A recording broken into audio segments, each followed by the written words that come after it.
네, 우리 자라나는 자녀들이 그러니까 부모님들에게 상처를 좀 주는 부분이 있는데요. 어떻게 보면 아이들의 오해라고도 할 수 있을 것 같습니다. 이런 말 하잖아요. 아빠, 엄마가 나에게 해준 게 뭐예요? 이런 말 하면은 되게 좀 그렇잖아요. 그럼 이제 우리 부모님의 속마음, 그래, 집을 나가면 알게 될 것이다. 약간 이런 마음인데요. 하나님에게 대해서도 우리가 이런 좀 오해를 할 수 있을 것 같습니다. 하나님께서 저에게 해준 것이 뭐예요? 아무것도 없잖아요. 이렇게 말이죠. 그럼 하나님은 뭐라고 하실까요?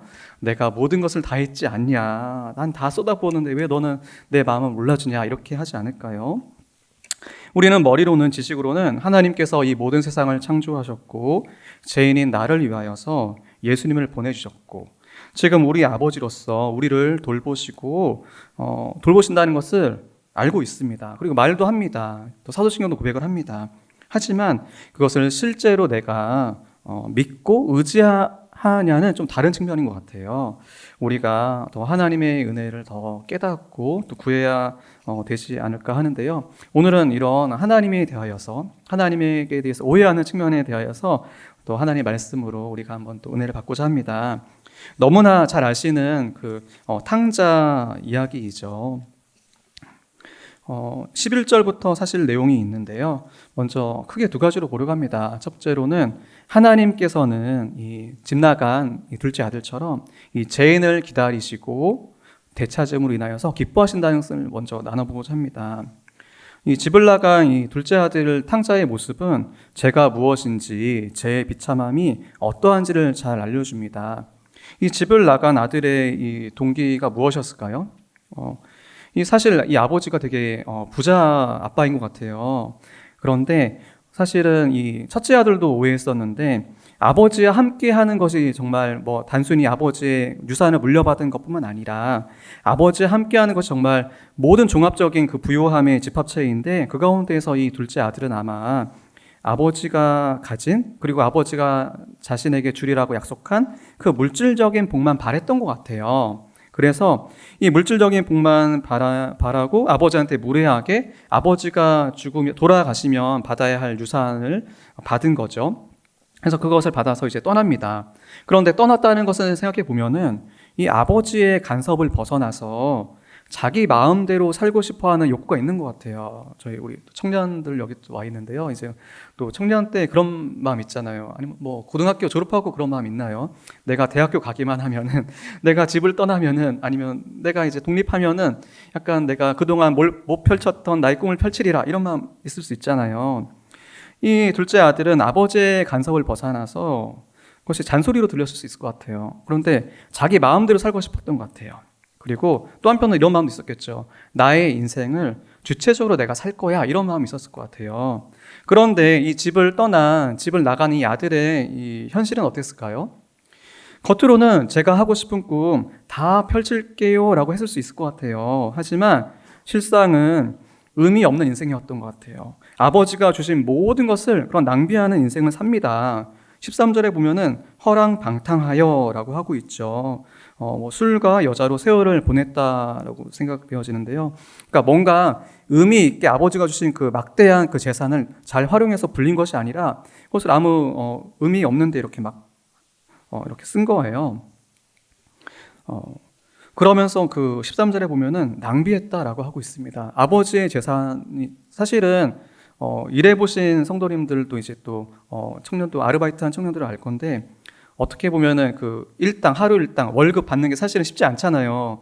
열심히 일해야지 받는 거잖아요. 근데 아버지는 평생을 그렇게 피땀 흘려서 모은 재산이에요. 아들은 사실 나중에 보면은 알겠지만은 결혼하지 않은 거로 봐서는 20살도 안 됐을 거예요. 약간 이 아들은 일도 안 해봤고 그 노동의 가치도 모르는 상태에서 아버지가 평생 모은 그 재산의 의미를 그냥 순식간에 막 허비하는, 낭비하는 인생을 썼죠. 그래서 14절에 보면은 다 썼다라고 하고 있고요. 30절에 보면은 이 첫째 아들이 이렇게 비판을 합니다. 창녀들과 함께 삼켜 버렸다. 그러니까 정말 막대한 재산을 그냥 막 이렇게 막 뿌린 거예요. 이렇게 조금 뿌린 것도 왕창 뿌린 거예요. 그랬는데 이 아들의 이 낭비한 그 의미 없이 살아가는 인생의 끝은 어떻게 됐을까요? 결국 가진 것을 다 썼습니다. 다 썼고요. 어떻게 보면은 하나님의 형상으로 창조된 그 사람의 존엄을 잃게도 됩니다. 마침 그때 극심한 이제 가뭄이 들어가지고 먹고 살 게 없어졌어요. 돈이 없으니까요. 그래서 이제 굶어 죽지 않으려고 그저 이제 허기를 채우기 위해서 살아가게 됩니다. 돼지가 먹는 그 지엄 열매라고 열매로 배를 채우려고 했지만, 네, 그러니까 뭔가 맛있는 것을 먹으려고 하는 것이 아니라 배가 너무 고프니까 그냥 위가 좀 차기만 하면 되겠다, 약간 그런 생각으로 했는데 그나마 주는 사람이 없었다라고 합니다. 이렇게 집을 떠난 둘째 아들을 통해서 살펴보면은 죄의 본질이 무엇일까요? 이 하나님을 떠나서 자기 마음대로 살고자 하는 것. 이 아들이 아버지를 떠나 마음대로 살고자 하는 것처럼 이 사람들의 죄가 이런 측면이 있겠죠. 그리고 그 아버지를 떠난 이 아들의 비참함은 정말 어떻습니까? 이 하나님이 없는 우리 사람들의 어떤 비참함도 생각할 수 있을 것 같아요. 그런데 겉으로 이렇게 물질적인 어려움 때문에 비참함뿐만 아니라 사실은 우리 인생을 생각해 보면은 가진 것이 많아 보이는데 그 안은 정말 가난한 사람들 있잖아요. 이런 게 우리 인생일 수도 있겠습니다. 그런데 하나님 아버지는 어땠습니까? 여기서 이 아버지는 사실은 예수님께서 이 비유로 말씀해 주시는 거니까 하나님을 생각하게 하는데요. 이 아버지를 통해서 우리가 또 알 수 있는 것은 하나님 아버지는 이 둘째 아들로 상징되는 죄인이 그 죄를 돌이키고 하나님께 돌아갔을 때 그를 기다리고 계셨고 그로 인해 기뻐하신다는 것입니다. 이제 집 나가서 고생을 한 둘째 아들이 이제 후회를 하죠. 후회하면서 무엇을 생각합니까? 이제 아버지 생각이 나는 겁니다. 아버지의 그 부유함이 생각납니다. 아버지의 그 아래에서 일하는 그 가장 이제 어떻게 보면 사회적 지위가 낮은 품꾼인데 일용직 노동자인데 그 사람도 되게 넉넉했다는 거예요. 배불리 먹었다는 거예요. 자기는 지금 어때요? 지금 그럴 수 없어요. 그런데 이 아들이 약간 좀 염치가 있었나 봅니다. 내가 아버지 그리고 하나님께 죄를 지었다는 거예요. 그런데 이렇게 아버지께 돌아갈 거 생각하면은 아버지의 이름 부르기도 뭐하고 아버지한테 저 아들이잖아요 라고 하기도 그런 거예요. 그래서 뭐라고 하는 거예요? 아버지의 아들로 칭함을 받을 수 없습니다 라고 하는 거죠. 그래서 품꾼의 하나로 봐달라고 이렇게 생각을 합니다. 저희 20절 말씀 한번 읽어보겠습니다. 20절. 자, 시작.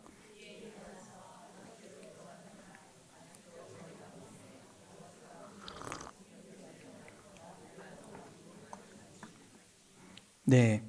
그런데 이 아들은 정말 염치가 없고 아버지 볼 낙도 없고 아버지가 나를 기다리겠나 받아주겠나 이런 생각이었는데요. 아버지의 반응은 어땠습니까? 아직도 거리가 먼데 아버지가 그를 보고 측은히 여겼고 달려갔고 목을 안고 입을 맞췄다라고 합니다. 이것을 통해서 이 아버지의 기다림 또 용서함 또 아들의 돌아옴으로 인한 기뻐함을 좀 알 수가 있는데요. 아들이 이렇게 돌아와요. 그런데 아버지가 멀리서도 보고 가거든요. 근데 사실 이 아들이 언제 온다고 말 안 했잖아요. 그럼 이 말은 무엇일까요? 아버지가 매일 마을 입구에서 기다리고 있었다는 그런 말 아닐까요? 그리고 이 기간이 얼마큼 흘렀는지 모르겠어요. 생각보다 이 아들이 빨리 이제 다 그 재산을 탕진했을 수 있긴 하지만 그래도 그 시간이 아마 이제 아들이 이제 아버지가 못 올 수 있는 먼 곳으로 갔으니까 갔다가 다 쓰고 오는 데까지 시간이 걸렸지 않았겠습니까? 그런 오랜 시간 동안에 그 아들을 하염없이 기다렸다는 거예요. 혹시 제가 예전에 이제 부모님과 함께 명절에 고향 가면은 할머니가 꼭 그렇게 그 마을 입구에서 기다리고 계세요. 근데 핸드폰 없으니까 전화로 이제 간다고 했는데, 네, 그냥 몇 시간씩 기다리고 계시는 거예요. 약간 그런 심정 같아요.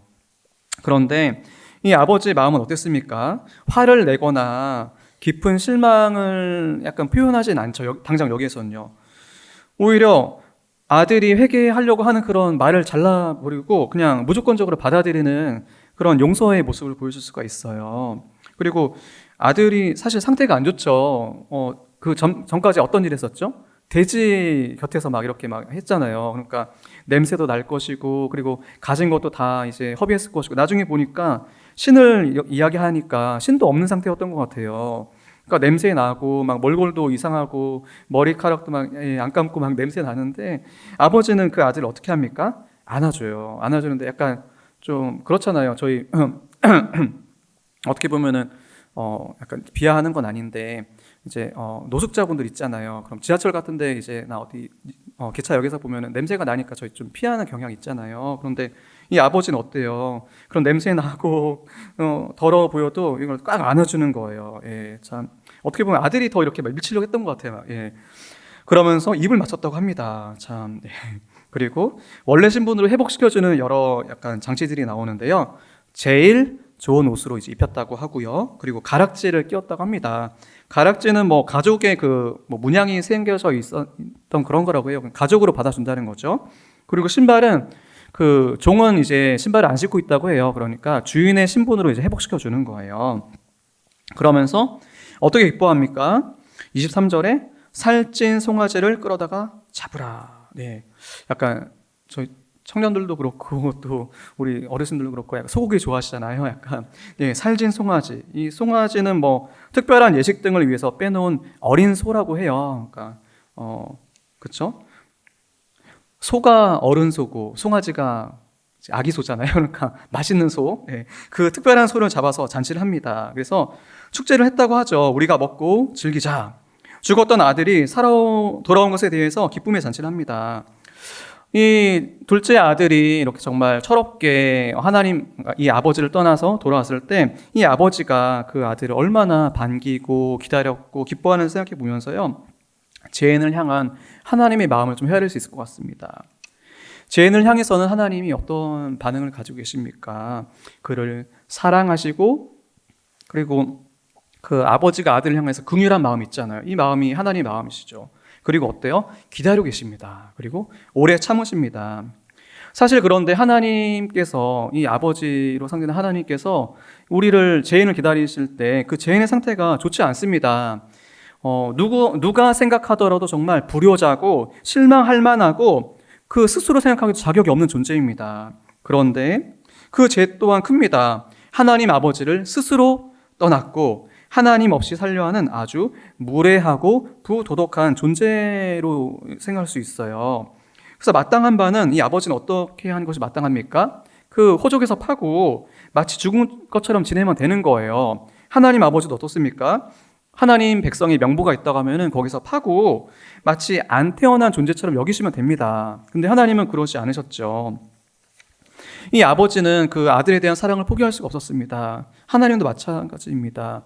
이 아버지가 그 아들을 향하여서 그저 살아서만 돌아봐 다오 이런 마음이 아마 하나님 아버지의 마음일 거예요. 제발 너가 날 떠나서 마음대로 살고 있는데 언제인지 모르겠지만 돌아만 다오 이런 마음이지 않습니까? 그러면서도 하나님은 우리를 향한 우리의 연약함을 잘 아십니다. 태어나면서부터 제 부패함으로 태어나는 연약함을 아십니다. 마음속에서 생각하는 것이 다 악한 것을 알고 계십니다. 이렇게 하나님 아버지의 우리를 죄인을 향한 사랑을 살펴봤는데요. 그러면은 우리의 입장을 생각해 본다고 하면은 우리의 어떠함과 죄의 크기 때문에 하나님께 돌아가기를 주저하면 안 될 것 같습니다. 한번 생각해 볼까요? 혹시 그럴 일 없겠지만 우리 성도님들이 가출했습니다. 예, 나이가 드신 성도님도 계시고 나이가 어린 성도님도 계신데 가출했습니다. 그리고 한동안 부모님께 연락을 끊고 살았어요. 그리고 다시 돌아갔어요. 그런데 우리 아버지는 엄하세요. 그랬을 때 어떤 반응을 약간 좀 생각하실까요? 약간 어떤 반응일까요? 네. 근데 이 아버지의 반응이 오늘 나왔던 그 아버지의 반응하고 비슷하지 않을까요? 살아 돌아온 것만으로도 너무나 이제 안심하고 용서하고 약간 이런 마음 있잖아요. 우리가 성도로서 신앙생활을 할 때 사실 연약한 부분이 많이 있습니다. 한 주 우리가 살아온 것을 생각해 보면은 하나님 앞에 나간다는 것이 너무나 면목이 없습니다. 그래서 때로는 이제 하나님께 나아가는 이 시간이 망설여질 수도 있죠. 뭐 기도의 시간이나 이제 말씀을 보는 시간이나 아니면 더 나아가면 예배하는 시간 이렇게 그런 시간 너무 면목이 없는 거예요. 그래서 그냥 시도를 못 하는 거예요. 예를 들어서 이제 기도한다고 해도 그동안 기도를 그렇게 안 했는데 또 하나님 받아주시겠나 할 수 있잖아요. 근데 오늘 하나님의 반응은 무엇입니까?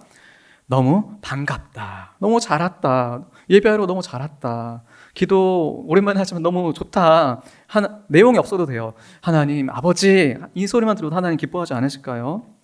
그러니까 우리는 우리를 기다리실 하나님 아버지를 생각하면서 하나님께 나아가야 할 것입니다. 왜냐하면요, 우리가 하나님께 나아갈 자격은 우리의 어떠함 때문에 얻은 것이 아닙니다. 하나님의 어떠함과 하나님께서 우리를 향해 베푸신 은혜 때문에 나아갈 수 있다는 것입니다. 두 번째로 살펴볼 것은 이 첫째 아들 좀 생각을 해보려고 합니다. 하나님은 자기 의에 사로잡힌 죄인들도 용납하시고 결국 구원하기를 원하신다는 것입니다. 저희 28절 말씀 한번 읽어볼까요? 28절입니다. 자, 시작.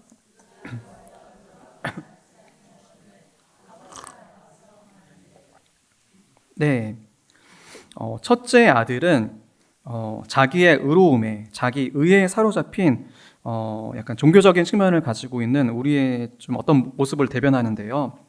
첫째 아들은 잃어버린 동생을 찾은 아버지의 기쁨을 함께 누리지 못했습니다.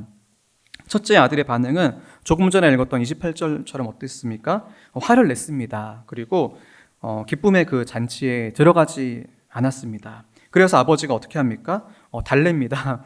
첫째한테 가서 달래고요. 그래서 권해요. 들어가자. 이렇게 하죠. 사실 마땅한 바는 무엇입니까? 아버지의 기쁨을 이해하는 것이고요. 죽었다가 살아났고 잃었다가 얻은 동생을 되찾은 것으로 인하여서 기뻐해야 되잖아요. 그런데 약간 그렇게 못했대요. 한편으로 이해는 가면서도 약간 조금 이 모습도 본이 되진 않죠. 첫째 아들은 29절에 보면 이렇게 말을 합니다. 내가 여러 해 아버지를 섬겨 명을 어김이 없거늘. 이제까지 자신이 잘했다고 이제 하는 거죠. 그런데 또 뭐라고 하고 있죠? 내게는 염소 새끼라도 주어 나와 내 벗으로 즐기게 하신 일이 없더니.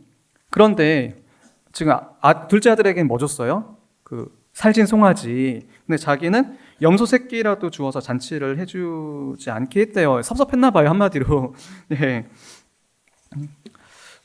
그런데 지금 이 맥락이요, 약간 누가복음 15장 맥락이 1절, 2절을 보시면은 예수님께서 세리와 죄인들과 지금 이렇게 교제하시는데 이 바리새인과 서기관들이 와가지고 그거 왜 그러냐, 못마땅한 그런 상태이거든요. 그러니까 첫째 아들은 약간 바리새인하고 서기관들 약간 비꼬아서 말씀하시는 거세요. 첫째 아들은 뭔가 바리새인과 서기관과 같이 겉으로는 율법을 열심히 지켰어요. 그렇죠? 그러면서도 그렇게 못한 약간 죄인들, 지금은 약간 첫째 아들은 둘째 아들을 정죄하잖아요. 그리고 뭔가 자신의 어떠함을 나타냅니다. 자신의 의로움을 드러내고 그리고 그것에 대한 대가, 공로를 인정받으려고 하는 면에서는 바리새인과 서기관들과 비슷합니다. 그렇기에 돌아온 그 죄인인 둘째를 받아들일 수가 없었던 것입니다. 이 아들은 열심히 아버지를 섬겼습니다. 하지만 아버지와 그 마음을 같이 하지 못했어요. 아버지와 함께 있는 기쁨을 누리지 못했어요. 이 아들의 상태는 어떻습니까?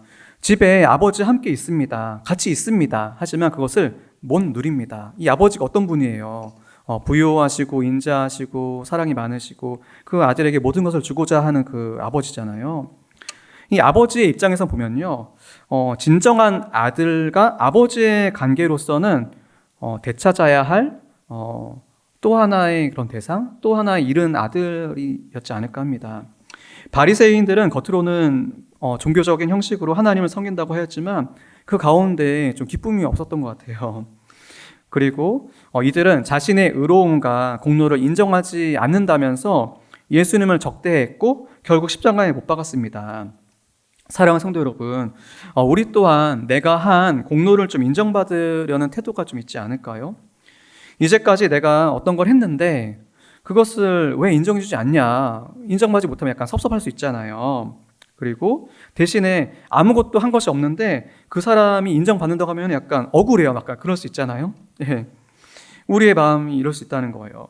열심히 교회를 위해 섬겼어요. 하나님 위해 섬겼어요. 그런데 뭔가 대우를 안 해주면 섭섭한 거예요. 근데 생각해 보니까 좀 그런 면 있을 수 있을 것 같아요. 교회에서 또 아니면은 이제 회사에서 밖에서 열심히 일을 했어요. 그리고 이제 집에 돌아갔어요. 아니면 사회에서 이제 일을 하고 집이나 교회에 왔어요. 그럼 우리가 약간 이런 마음 있잖아요. 은연중에 합당한 대우를 좀 바라는 마음 있잖아요.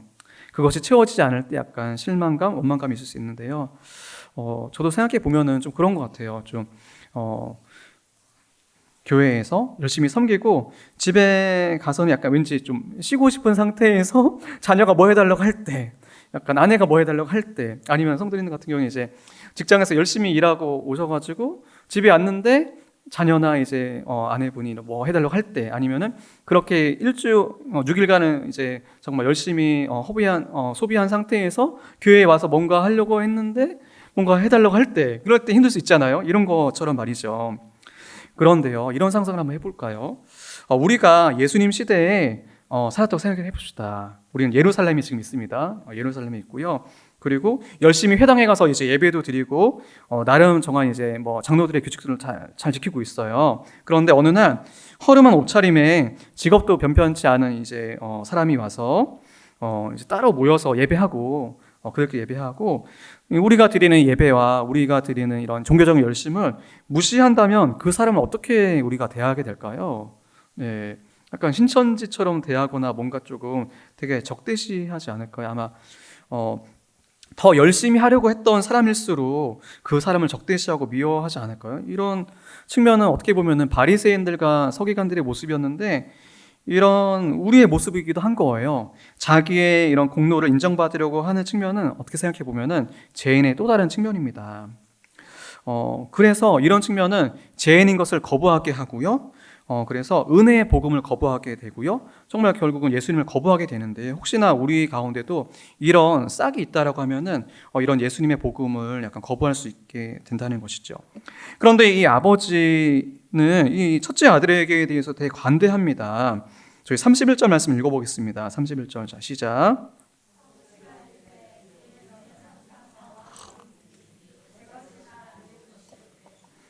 네, 아버지는 이렇게 말해주는 거예요.